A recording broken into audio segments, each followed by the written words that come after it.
السلام عليكم ورحمة الله وبركاته. إن الحمد لله نحمده ونستعينه ونستغفره ونعوذ بالله من شرور أنفسنا وسيئات أعمالنا من يهده الله فلا مضل له ومن يضلله فلا هادي له وأشهد أن لا إله إلا الله وحده لا شريك له وأشهد أن محمدا عبده ورسوله. أما بعد رب اشرح لي صدري ويسر لي أمري واحلل عقدة من لساني يفقهوا قولي رب زدني علما رب زدني علما। সম্মানিত আজকের ক্লাসে উপস্থিত দিনপ্রেমী ভাই সকল, প্রশংসা মাত্রই মহান আল্লাহ তাবারক ওয়া তাআলার জন্য, যিনি আমাদের সকলকে আজকের ক্লাসে উপস্থিত হওয়ার তৌফিক দিয়েছেন, যিনি আমাকে আপনাকে সকলকে তার ইবাদতের জন্য সৃষ্টি করেছেন এবং তার ইবাদত করার জন্য আমাদেরকে বিবেক বুদ্ধি দিয়েছেন। ফলে আমরা তার সকলেই কৃতজ্ঞতা প্রকাশ করব, বলি আলহামদুলিল্লাহ। তারপরে আমাদের সকলে প্রাণপ্রিয় নবী করিম মুহাম্মদ মুস্তাফা সাল্লাল্লাহু আলাইহি ওয়াসাল্লাম, তিনার উপর অসংখ্য শান্তির ধারা বর্ষিত হোক। আল্লাহুম্মা সাল্লি আলাইহি আল্লাহুম্মা বারিক আলাইহি। সম্মানিত উপস্থিতিগণ, আজকে এমন একটি বিষয় নিয়ে আলোচনা হবে। আপনারা জানেন মঙ্গলবার প্রায় আকীদার কোনো বিষয় নিয়ে আলোচনা হয়, খুবই গুরুত্বপূর্ণ, যেটার কারণে এই জমিনে অনেক শিরক হয়ে থাকে, যেটার ব্যাপারে সুস্পষ্ট ধারণা না থাকার কারণে। আর সেটা হচ্ছে শাফাআত, সুপারিশ। এই ব্যাপারে আমাদের কি ধারণা হওয়া উচিত এবং শাফাআত কত ধরনের আছে এবং শাফাআত কারা এর উপযুক্ত হবে, কাদের জন্য শাফাআত করা হবে, সুপারিশ করা হবে, এই সংক্ষিপ্ত সময়ে আপনাদের সামনে তুলে ধরব। কারণ দুনিয়াতে আপনি দেখতে পাবেন যারা মুশরিক, তাদের অধিকাংশই শিরক করে এই শাফাআতের ব্যাপারে সুস্পষ্ট ধারণা না থাকার কারণে। তাদেরকে যদি জিজ্ঞাসা করা হয় যে আপনারা কেন এই মূর্তির পূজা করেন, মূর্তির সামনে মাথা নত করেন, কিংবা যারা অনেকে আছে আমাদের মাঝে যারা কবর পূজারি বলতে তাদেরকে খারাপ লাগে, কিন্তু কবরে গিয়ে সাজদা করে, কবরে তাজিম করে, এগুলোই তো ইবাদত করা। এই ইবাদত একমাত্র আল্লাহ তাআলার জন্য হওয়া দরকার। এবার যদি তাদেরকে জিজ্ঞাসা করা হয় তো তারা বলে যে আমরা তো আসলে এদের ইবাদত করি না, এদের সম্মান করি যাতে এরা আমাদের জন্য পরকালে কি করে, সুপারিশ করে। তো দেখেন কিরকম বাতিল ধারণা তাদের। এই বাতিল ধারণার কারণে তারা শিরক করে, এটা স্পষ্ট শিরক। শাফাআতের মালিক একমাত্র আল্লাহ তাআলা, আপনারা বুঝতে পারবেন। যেমন সূরা ইউনূসে আল্লাহ তাআলা বলেন যে ওয়ায়াবুদুনা মিন দুনিল্লাহি মা লা ইয়াদুররুহুম ওয়া লা ইয়ানফাউহুম ওয়া ইয়াকুলুনা হাউলাই শুফাআউনা ইনদাল্লাহ, যে তারা আল্লাহ ব্যতীত এমন জিনিসের ইবাদত করে যা না তাদের, এমন মাখলুকের কোনো জিনিসের ইবাদত করে যা না তাদের ক্ষতি করতে পারে, না লাভ করতে পারে, উপকার করতে পারে। তারা বলে যে এরা তো আমাদের সুপারিশ, এরা আমাদের সুপারিশ মানে সুপারিশ করবে আল্লাহর নিকটে, বুঝলেন। তারা বলে যে আমরা গুনাহগার পাপী, সরাসরি আল্লাহ তাআলা আমাদের উপরে রহম করবেন না, বরং আমাদের যে আউলিয়া রয়েছে, সৎ লোক রয়েছে, তারা সুপারিশ করবে। তো এই কারণে দুনিয়াতে তাদের তাজিম করে থাকে, তাদের প্রিয় যারা হয় তাদের তাজিম করে, তাদের নিকটে সাজদা করে, তাদের নামে মানত করে, আর তাদের কাছে দোয়া করে। তো এগুলো শিরক নয়? তো দেখুন, শাফাআতের ব্যাপারে স্পষ্ট না ধারণা থাকার কারণে শিরক করে। আর এই শিরক অবস্থায় মারা গেলে তো এর পরিণাম কি জানেন আপনারা, যে শিরকের গুনাহ আল্লাহ তাআলা ক্ষমা করবেন না। তো এই জন্য আমাদের সকলকে এই শাফাআত বিষয়ে জানতে হবে যে আসলে শরীয়তে শাফাআত কি জিনিস এবং কার জন্য শাফাআত হবে, শাফাআত বলে কাকে, শাফাআতের প্রকারসমূহ কি কি।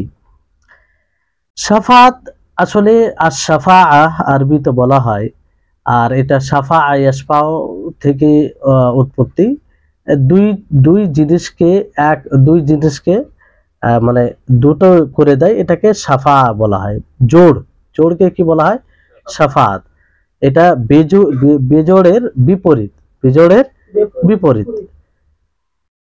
পরিভাষায় শাফাত বলা হয় যে অন্যের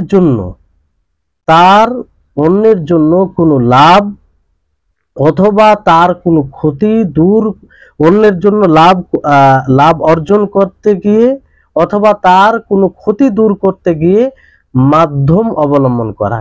কি অবলম্বন করা? মাধ্যম অবলম্বন করা, এটাকে শাফাত বলা হয়। এটাকে কি বলা হয়? শাফাত বলা হয়। তো এটাকে শাফাত বলা হয়, এই পরিভাষায় শাফাত বলা হয় মানে মাধ্যম অবলম্বন করা, কারো উপকার করতে গিয়ে অথবা কারো ক্ষতি দূর করতে গিয়ে। বুঝতে পারলেন? আচ্ছা, এই শাফাতের হিকমা কি?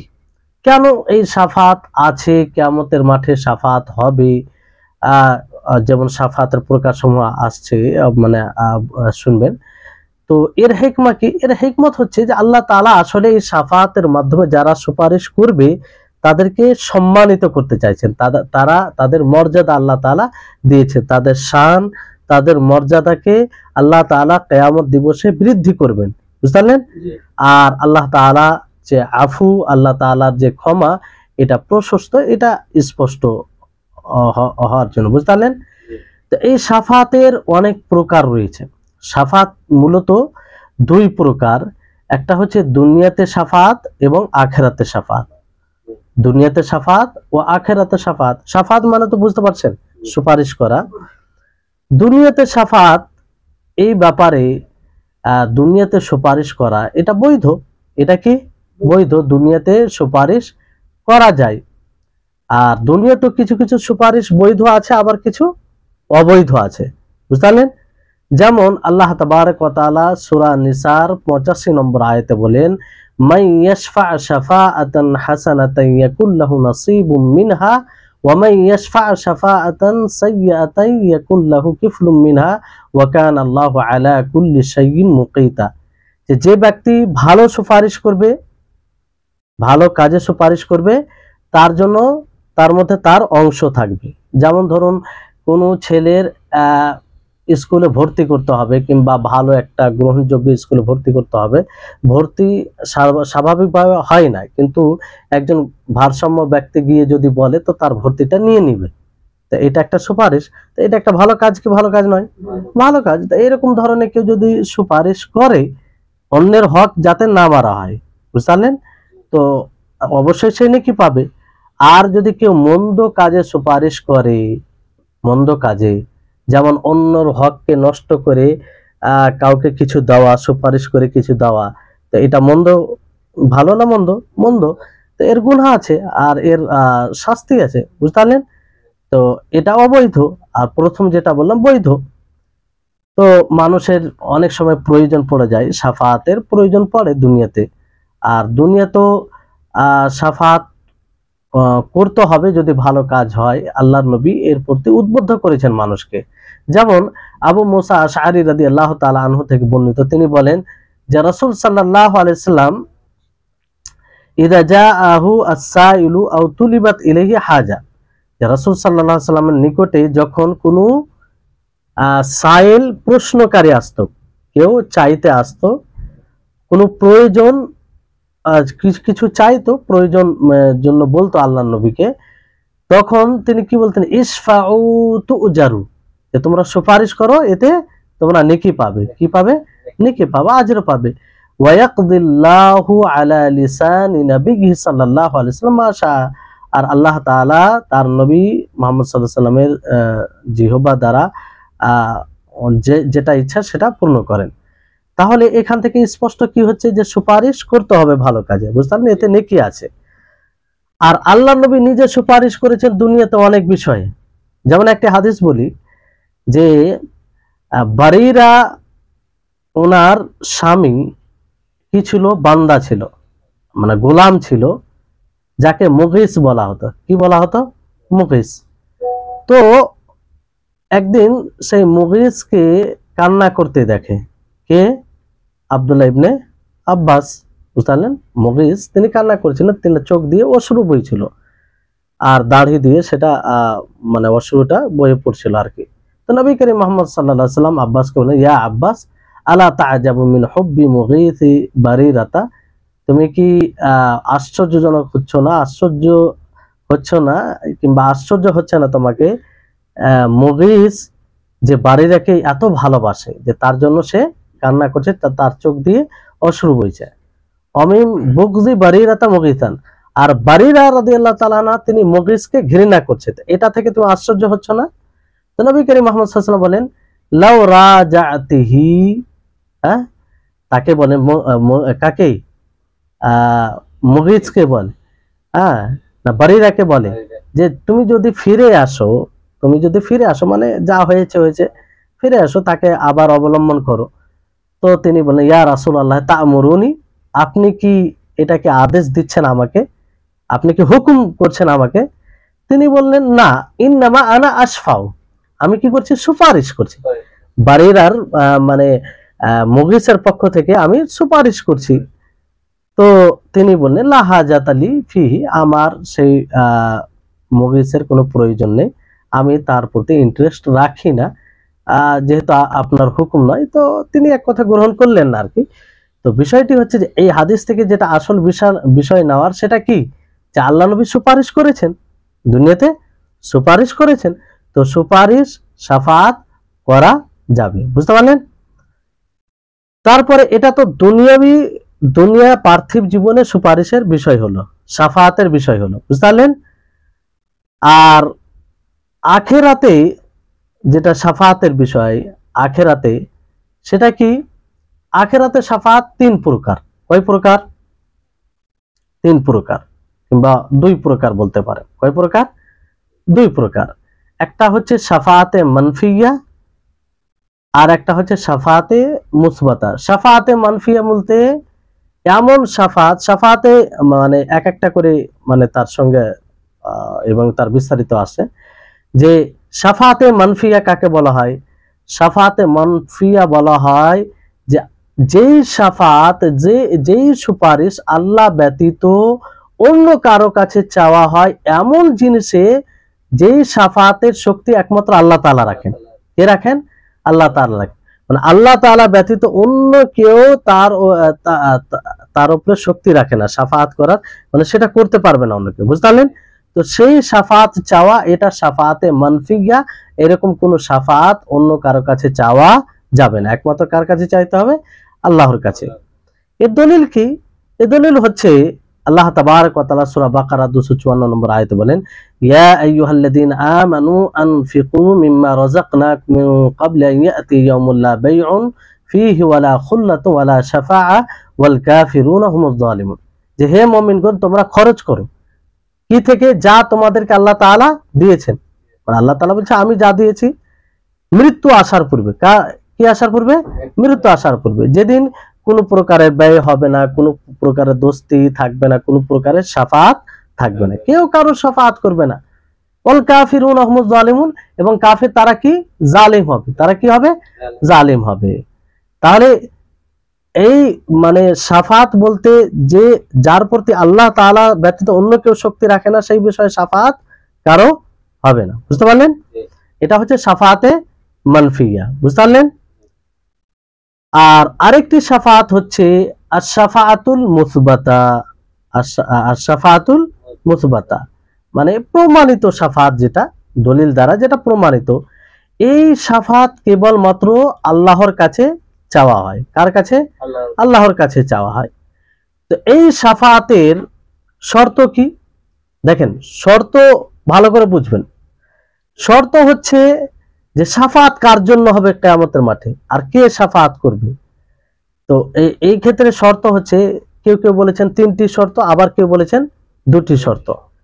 তো 2টি শর্ত, যেমন আল্লাহ তাআলা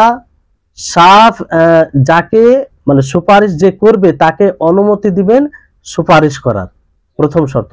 মানে অনুমতি থাকতে হবে, আল্লাহ তাআলার অনুমতি থাকতে হবে।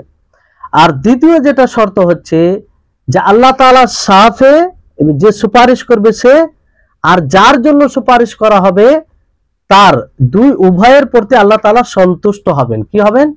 সন্তুষ্ট হবেন। তাহলে এই 2টি শর্ত যখন পাওয়া যাবে তখনই শাফাআত হবে, নচেত শাফাআত হবে না, সুপারিশও করতে পারবে না। আর কারোর জন্য এই দুটি শর্ত না থাকলে সুপারিশ করাও হবে না। বুঝতে পারলেন? অনেকে আরেকটি শর্ত বৃদ্ধি করেছেন যে মুসলিম হতে হবে। তো মুসলিম তো স্বাভাবিক চলে আসে যে আল্লাহ তাআলা যে সুপারিশ করবে তার প্রতি সন্তুষ্ট থাকবেন, আর যার জন্য সুপারিশ করা হবে সেও তার প্রতি আল্লাহ তাআলা সন্তুষ্ট থাকবেন। তো মুসলিম না হলে সন্তুষ্ট হবে আল্লাহ তাআলা? হবে না। তো স্বাভাবিক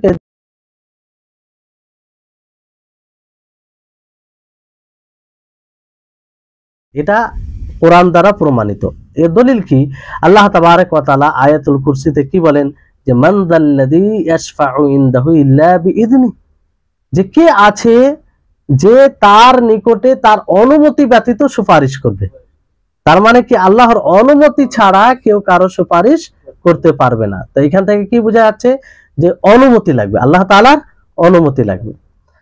আর আল্লাহ তাআলা সূরা নাজমের 26 নম্বর আয়াতে বলেন ওয়া কাম মিন মালাকিন ফিস সামাওয়াতি লা তুগনি শাফাআতুহুম শাইআন ইল্লা মিন বা'দি আন ইয়া'দানা আল্লাহু লিমান ইয়াশা ওয়া ইয়ারদা, যে আসমানে কতগুলো ফেরেশতা, বহু ফেরেশতা রয়েছে, তাদের সুপারিশ কোনো কাজে আসবে না। হ্যাঁ, আল্লাহ তাআলার অনুমতির পরে, যদি আল্লাহ তাআলা অনুমতি দেয়, যার জন্য আল্লাহ তাআলা চাইবেন এবং যার প্রতি সন্তুষ্ট হবেন, তো তার জন্য সুপারিশ করলে সুপারিশ কাজে আসবে, নচেত কারো সুপারিশ কোনো কাজে আসবে না। বুঝতে পারলেন? তাহলে এখান থেকে স্পষ্ট। এবার আপনি চিন্তা করুন যে দুনিয়াতে যারা শিরক করে সুপারিশের জন্য, তারা কি বলে যে আমাদের এই আউলিয়া, যারা পীর বাবা যাই হোক, যাদের সামনে মাথা নত করে, যাদের সামনে মানে তাজিমের জন্য বসে, যাদের সামনে যে কবরে বসে, তো এক প্রথম কথা হলো আল্লাহ এরকম ব্যক্তির প্রতি সন্তুষ্ট হবেন না, কারণ শিরক করছে। শিরক যে করবে তাকে তো আল্লাহ তাআলা ক্ষমাই করবেন না যদি তওবা ছাড়া মারা যায়। বুঝতে পারলেন? তো আল্লাহ তাআলার অনুমতি লাগবে। তো আল্লাহ তাআলা অনুমতি তখনই হবে যখন তার প্রতি আল্লাহ তাআলা সন্তুষ্ট হবে। তাহলে শরীয়ত বিরোধী সমস্ত কাজ থেকে বিরত থাকতে হবে। বুঝতে পারলেন? তাহলে এই হচ্ছে বিষয়। এবার এখানে কিছু শাফাত জীবিত ব্যক্তি থেকে চাইতে নিষেধ করা হয়েছে। মানে শাফাত, যেমন ধরেন জীবিত ব্যক্তির কাছে কিছুর শাফাত চাওয়া, যেটা প্রথমে আপনাদেরকে বললাম যে দুনিয়াতে যেটা শাফাত চাওয়া, সুপারিশ করা এক অপরে, তো এটা যদি ভালো বিষয় হয় তো জায়েজ হবে, আর যদি মন্দ বিষয় হয় তো জায়েজ হবে না। ভালো বিষয় হলে তাআউন আলাল খায়র হবে, তাআউন আলাল বির হবে, মানে সৎ কাজে সহযোগিতা করা হবে। বুঝতে পারলেন? আর যদি এমন কাজে সুপারিশ করা হয় যে কাজটি একমাত্র আল্লাহ তাআলা ছাড়া কেউ করতে পারবে না, তাহলে এইরকম জায়গায় যদি কেউ সুপারিশ চাইতে যায় আর সুপারিশ করতে যায়, তাহলে এটা কি হবে? শিরক হবে। শিরক হবে, কারণ তার প্রতি একমাত্র আল্লাহ তাআলাই সন্তুষ্ট, মানে আল্লাহ তাআলাই শক্তি রাখেন। বুঝতে পারলেন? তাহলে আখিরাতে কোন ধরনের শাফাআত হবে এটা আশা করি আপনারা বুঝতে পারলেন। হ্যাঁ, তো দুটি শর্ত মনে থাকবে আপনাদের, যে আল্লাহ যার জন্য অনুমতি দিবেন আর যার প্রতি সন্তুষ্ট হবেন, যে সুপারিশ করবে তার প্রতি আল্লাহ তাআলা সন্তুষ্ট হবে, আর যার জন্য সুপারিশ করা হবে তার প্রতি আল্লাহ তাআলা সন্তুষ্ট হবে। এরকম বহু আয়াত রয়েছে, সমস্ত আয়াতগুলো বললাম না। যেমন আল্লাহ তাআলা বলেন যে আরো আয়াত রয়েছে, যেমন আল্লাহ তাআলা বলেন যে ওয়ানদিরহুম ইয়াওমাল আযিফাতি ইদিল কুলুবু লাদাল হানাজিরি কাযিমিন মা লিয-যালিমিন মিন হামিমি ওয়ালা শাফি ইউতা, যে সেই দিন জালিম যারা হবে তাদের কোনো সুপারিশ থাকবে না, কোনো বন্ধু থাকবে না। বুঝতে পারলেন? যে তাদের সুপারিশ করবে। এবার আসুন যে যে শাফাতে মুসবাতা, শাফাত কয় প্রকার বললাম আখিরাতে? দুই প্রকার না? একটা হচ্ছে শাফাতে মুসবাতা আর একটা হচ্ছে শাফাতে মানফিয়া।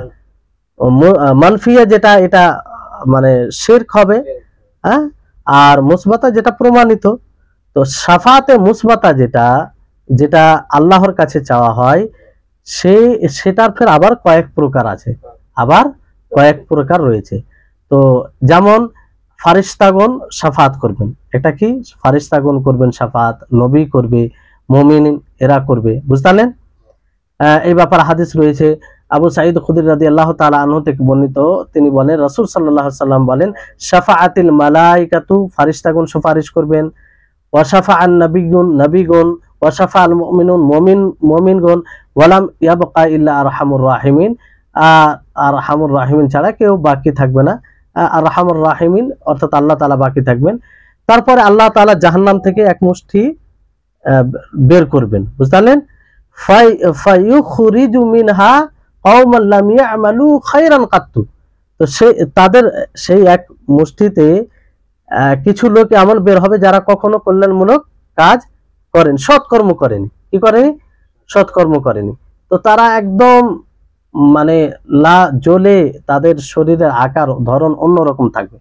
ফলে আল্লাহ তাআলা তাদেরকে জান্নাতের সামনে, জান্নাতের মুখে একটি নেহের থাকবে, নদী থাকবে, সেখানে তাদেরকে নিক্ষেপ করা হবে, এবং যাকে নাহরুল হায়া বলা, জীবনের নদী।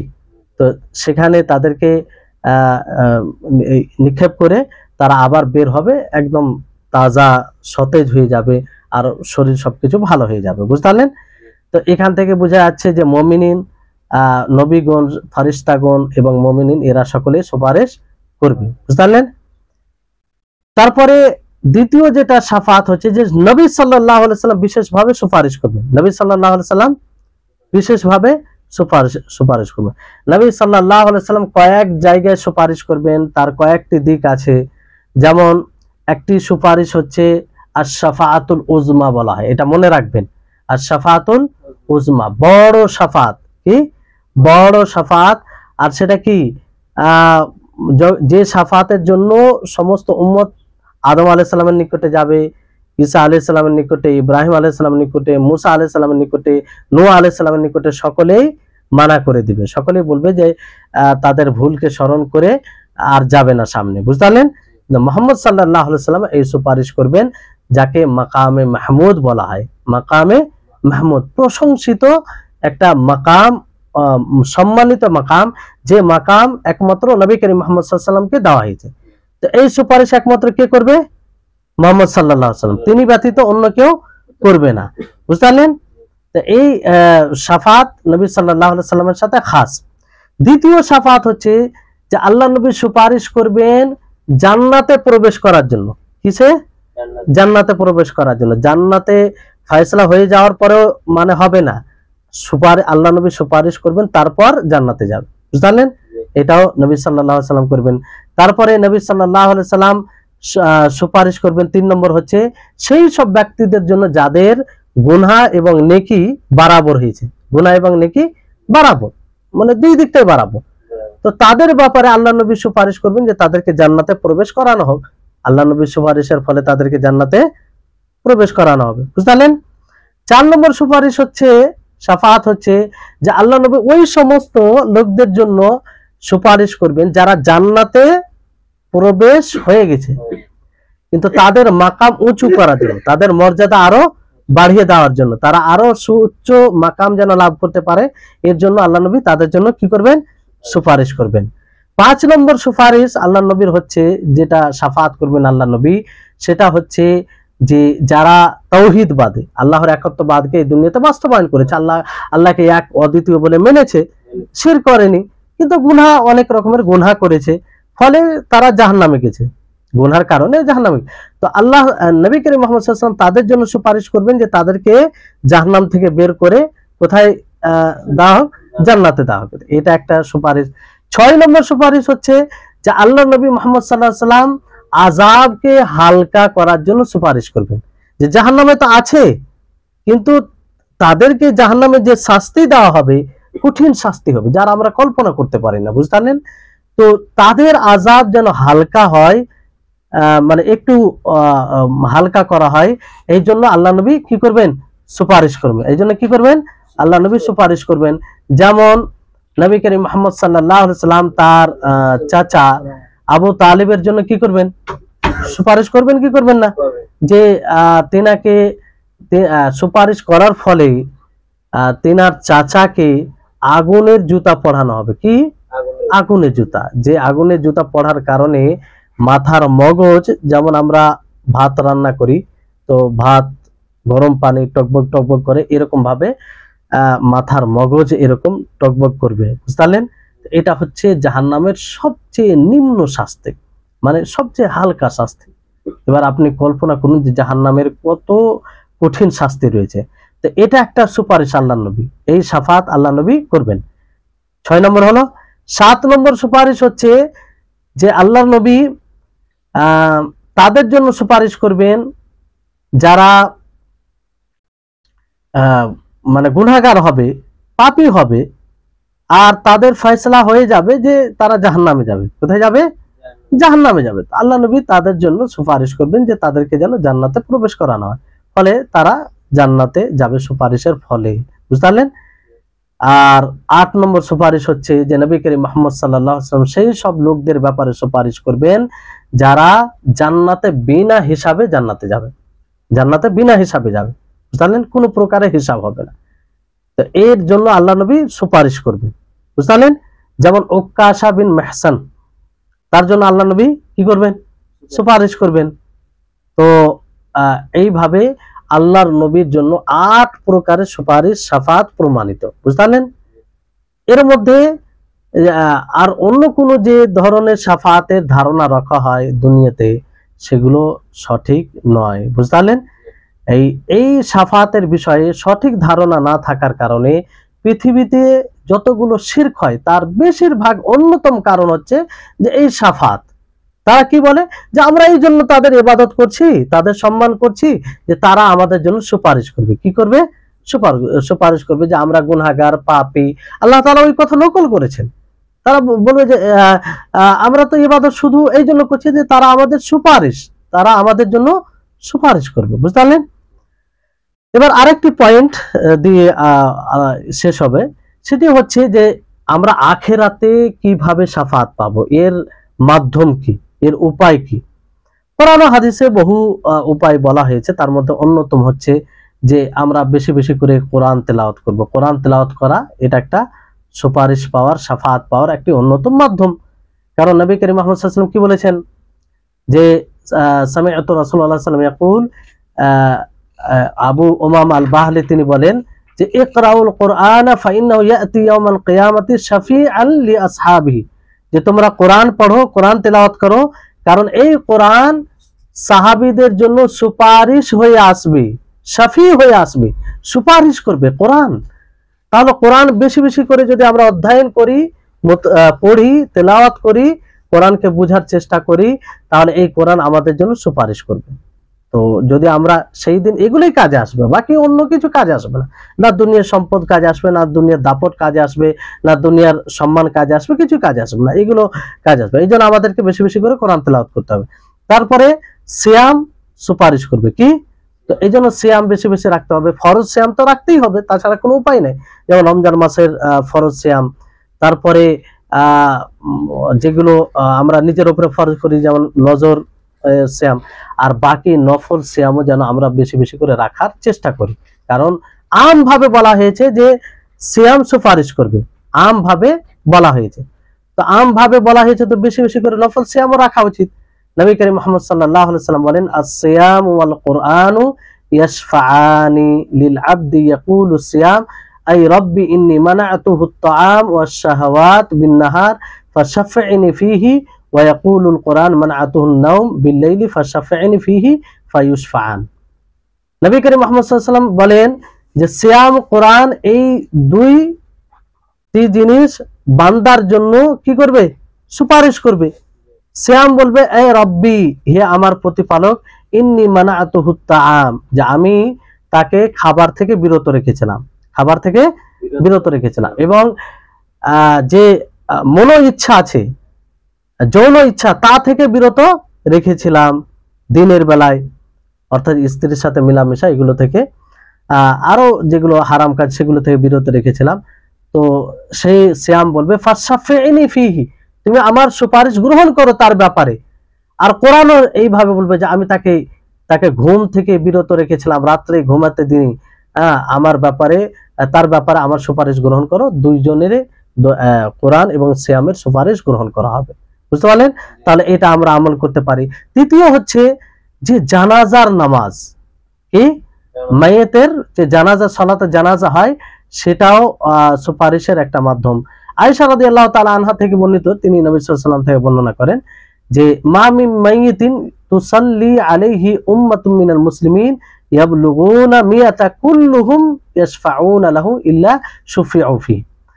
যে কোনো মাইয়েতের যদি এতটা লোক সংখ্যা একত্রিত হয় যে 100 পৌঁছে যায়, তাহলে সকল সুপারিশ করবে আর সকলের সুপারিশ গ্রহণ করা হবে। বুঝতে পারলেন?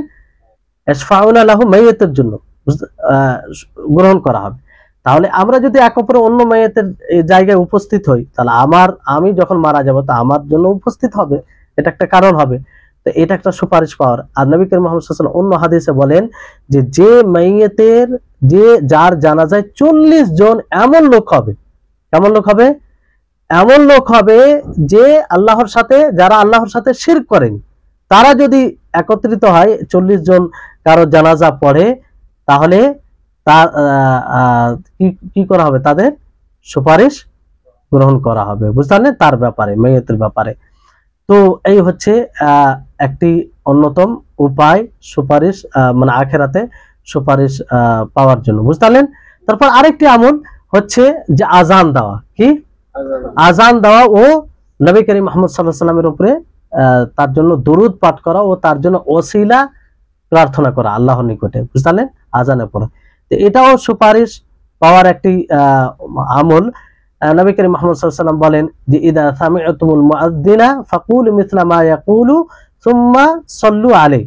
যে যখন তোমরা মুয়াজ্জিনের আওয়াজ শুনবে, মুয়াজ্জিনের আজান শুনবে, তো তোমরা তাই বলো যা তোমরা শুনবে, মুয়াজ্জিন যা বলে সেটাই বলবে। তারপর আমার উপরে কি করবে? দরুদ পাঠ করবে। তো যে ব্যক্তি আমার উপরে এমন দরুদ পাঠ করবে, যদি কেউ একবার দরুদ পাঠ করে আমার উপরে, তাহলে তার উপরে আল্লাহ তাআলা 10 বার কি করেন? রহমত বর্ষণ করেন। তারপর আল্লাহর নবী বলেন যে সুম্মা সাল্লাল্লাহু আলাইহি আল ওয়াসিলা, যে তোমরা আল্লাহর কাছে আমার জন্য কি চাও? ওয়াসিলা। এবং এই ওয়াসিলা কাকে বলে? আল্লাহ নবী নিজেই ব্যাখ্যা করেন ফাইন্নাহা মানজিলাতুন ফিল জান্নাহ, জান্নাতে একটি জায়গা, মাকাম, মর্যাদা, আল্লাহ নবী, যেটা আল্লাহ নবীকে দেওয়া হবে। তো এটার জন্য যদি আমরা আল্লাহর কাছে দোয়া করি আল্লাহ নবীর জন্য, তাহলে আল্লাহ তাআলা কি নবী সাল্লাল্লাহু আলাইহি ওয়াসাল্লাম কি বলছেন? লা তামবাগি ইল্লা লিআবদিন মিন ইবাদিল্লাহ, যে আল্লাহর বান্দার মধ্যে কারো জন্য হবে না, শুধু এক বান্দার জন্য। সে কে? রাসূল সাল্লাল্লাহু আলাইহি ওয়াসাল্লাম। ওয়া আরজু আন আকুনা আনা হুয়া, আল্লাহ নবী বলছেন যে আশা করছি আমিই হব। ফামান সাআলা লি আল ওয়াসিলাতা হাল্লাত লাহু আশ-শাফাআহ, যে ব্যক্তি আমার জন্য আল্লাহর নিকটে ওয়াসিলা চাইবে তার জন্য শাফাআত, নবী সাল্লাল্লাহু আলাইহি ওয়াসাল্লামের শাফাআত কি হয়ে যাবে? হালাল হয়ে যাবে, মানে আল্লাহ নবী তার জন্য শাফাআত করবেন। তাহলে এটা একটা আমল। তারপরে আল্লাহর পথে জিহাদ করা, জিহাদের সময় এলে হাদিসে বলা হয়েছে যে ইউশাফাউ শাহীদু ফি 70 মিন আহলি বাইতি, যে শহীদের সুপারিশ গ্রহণ করা হবে তার যে আহলে জান্নাত রয়েছে, জান্নাতের 70 জনের ব্যাপারে তার সুপারিশ গ্রহণ করা হবে। ইউশাফাউ শাহীদ ফি 70 মিন আহলি বাইতি, তার বাড়ির 70 জনের ব্যাপারে, বুঝলেন, যে যুদ্ধ করে শহীদ হবে। বুঝতে পারলেন? তাহলে এই হচ্ছে কারণ। আরো কারণ রয়েছে, যেমন একটা হাদিস আছে যে সমস্ত নবী নিজের নিজের দোয়া করেছেন। বুঝতে পারলেন? সমস্ত নবী নিজের নিজের দোয়া করেছেন আর তাদের দোয়া কবুল হয়েছে, কিন্তু আল্লাহর নবী নিজের দোয়াকে ছুপিত রেখেছেন, করেন। আর সেই দোয়া কাদের জন্য হবে? সেই মুমিনদের জন্য যারা আল্লাহর একত্ববাদকে সাব্যস্ত করে থাকবে, যারা তাওহীদবাদী হবে, যারা আল্লাহর সাথে শিরক করবে না। তো এই শাফাত, এই দোয়া একমাত্র তাওহীদি যারা তাওহীদবাদী, যারা আল্লাহর সাথে কাউকে শরীক করবে না তাদের জন্য। শিরক যারা করবে তাদের জন্য এই দোয়া হবে না, আর এই দোয়া কবুল হবে। যেহেতু সমস্ত নবীর দোয়া কবুল হয়েছে, তো এটা নিশ্চিত যে কবুল হবে। তো এটা আল্লাহ নবী বাকি রেখেছেন সেই উম্মতবাসীর জন্য যারা আল্লাহর সাথে কাউকে শরীক করবে না। তাহলে আমরা অবশ্যই চেষ্টা করব যে সেই দোয়ার অন্তর্ভুক্ত হই, আমরা আল্লাহর সাথে কাউকে যেন শরীক না করি। বুঝতে পারলেন? তাহলে এই হচ্ছে শাফাত এর ব্যাপার, যেটা আমরা জানলাম। তো এই বিষয়টি অবশ্যই আমাদের সকলকে একটু খেয়াল রাখতে হবে আর সঠিক ধারণা যেটা অন্য ভাইদেরকে যারা এই ব্যাপারে বিভ্রান্তিতে আছে আমরা তাদেরকে বোঝানোর চেষ্টা করব। হ্যাঁ, কারণ এই শাফাতকে না বুঝার কারণে বড় বড় শিরক, শিরকে আকবার, যে শিরক করে মানুষ ইসলাম থেকে বের হয়ে যাবে, সেই সব শিরকগুলো করে, বুঝতে পারলেন? তো এই ব্যাপারে আমরা মানুষকে অবগত করব এবং আমরা নিজেরাও বোঝার চেষ্টা করব। আল্লাহ তাবারক ওয়া তাআলার নিকটে দোয়া করি আল্লাহ যেন আমাদের সকলকে এই শাফাতকে বুঝার এবং যার জন্য আল্লাহ তাআলার সুপারিশ হবে, আল্লাহ তাআলা আফওয়ান, এটা বলে ঠিক হবে না যে আল্লাহ তাআলা সুপারিশ, আল্লাহ তাআলা কারোর জন্য সুপারিশ করবেন না, তিনি তো সবকিছুর মালিক। মানে মানে আল্লাহ তাআলার মানে অনুমতিতে যার জন্য সুপারিশ হবে, আল্লাহ তাআলার অনুমতিতে যার জন্য সুপারিশ হবে, আর যাকে সুপারিশ করার আল্লাহ তাআলা অনুমতি দিবেন তার জন্য যে শর্তগুলো রয়েছে, দুটি শর্ত মূলত, যে আল্লাহ তাআলা অনুমতি এবং তার প্রতি সন্তুষ্ট হবেন, এই দুটি যেন আমরা, এই দুটিকে পাওয়ার জন্য এই দুটি শর্ত যেন আমাদের উপরে ফিট হয়, সেভাবে যেন আমরা জীবনে চলতে পারি, বুঝতে পারলেন? আমরা দুনিয়াতে শরীয়তকে এমন ভাবে মানতে পারি, নিজের জীবনে বাস্তবায়ন করতে পারি যে আল্লাহ তাআলা আমাদের প্রতি সন্তুষ্ট হন আর তিনি আমাদের জন্য সুপারিশের অনুমতি দেন, বুঝতে পারলেন? শিরক করে কখনো সুপারিশ পাওয়ার আশা করা যাবে না, এটা আশা বৃথা, আশা কোনো কাজে আসবে না, যেটা বর্তমান সময়ে বেশিরভাগ মানুষ আশা করে থাকে যে আমাদের পীর, আমাদের শেখ, আমাদের প্রিয় মানুষ সুপারিশ করবে, বুঝতে পারলেন? তো আল্লাহ তাআলা আমাদের সকলকে ভালোভাবে আমল করার তৌফিক দান করুন। আর আমাদের মাঝে যারা না বুঝে শিরক করে আল্লাহ তাদেরকে সঠিক পথে পরিচালিত করুন, তাদেরকে হেদায়েত দিন, আর মানুষ যেন প্রকৃত ইসলামকে বুঝতে পারে তার তৌফিক দেন। ওয়া আখিরু দাওয়ানা আনিল হামদুলিল্লাহি রাব্বিল আলামিন। আসসালামু আলাইকুম ওয়া রাহমাতুল্লাহি ওয়া বারাকাতুহু।